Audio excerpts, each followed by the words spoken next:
বিসমিল্লাহির রহমানির রহিম।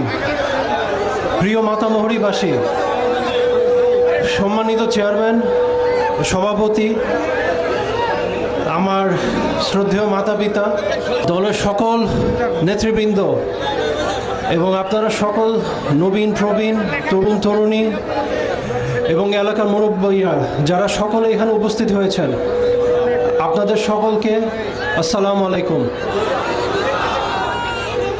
আমি আপনাদের বেশি সময় নিতে চাই না, কিন্তু আমি একটা জিনিস বলতে চাই, সেটা হচ্ছে আমার আপনাদের প্রতি কৃতজ্ঞতা।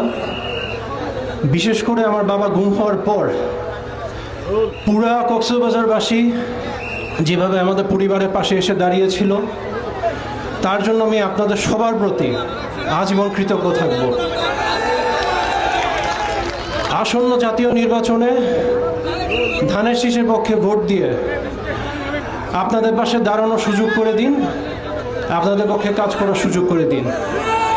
আমি শুধু আপনাদের কাছ থেকে এতটুকু চাই।